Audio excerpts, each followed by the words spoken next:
I have a flat tire. This is the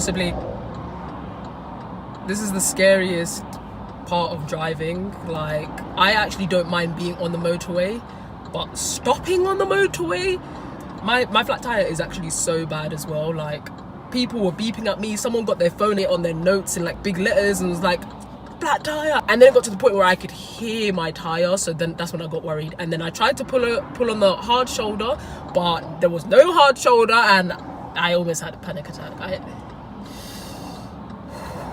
And having all these big ass lorries just passing me is so scary. I'd rather be on the roller coaster. A roller coaster is less scarier than this. And I'm 20 minutes away from my destination. That's what makes this whole thing so much worse. I'm only 20 minutes away from where I actually need to be.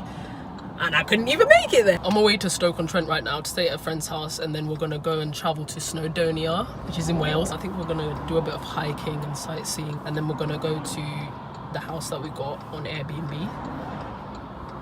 That's if I make it. I mean, I'm so scared. I'm so scared. Lord help me. If any of these people like accidentally sneeze or like look away, I'm dead. Like, I'm actually dead. You know what? Let me show you guys my tire. So, a quick update. I've been here for 2.5 hours, and in the space of those 2.5 hours, the guy from RAC came an hour after I called them. He came, looked at my tire, began to inflate it, and then he blew it up. He blew up my tire, and then I'm wondering what could have caused that. He said something about a bulge, but I inflated my tires yesterday and I didn't see a bulge. Well, I'm not a mechanic, so I didn't argue with him on that, but I just find it so bizarre how I've called for help and you've just made the situation a million times worse.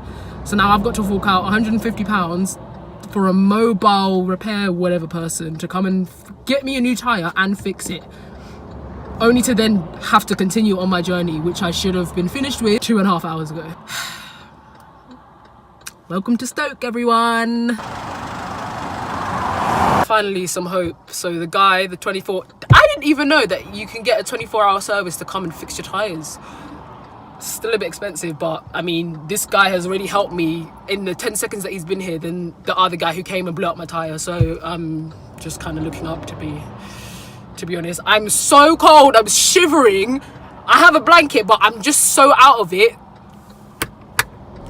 I'm just so out of it that I can't even do anything.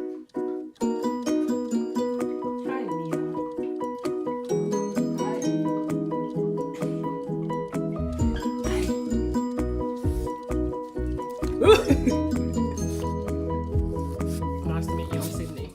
Finally made it to Stoke. I just can't believe my journey. I left London at 4 p.m. and I arrived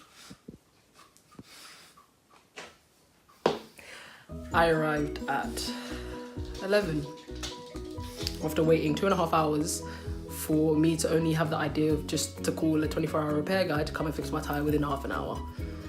RAC, I am so disappointed in you, and I won't be calling you again because you guys were utterly useless. In fact, you know what? No, I don't blame your company. I blame the guy that came. He looked about 12 years old. I don't know why you sent him. And hopefully, I need to go back out to get some stuff for tomorrow.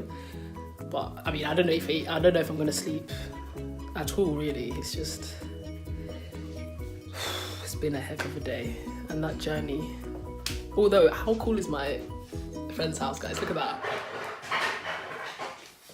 Mia, what are you doing? Ah, you got the pot! Laz was not joking. You really like plastic bottles. Wow. What is it?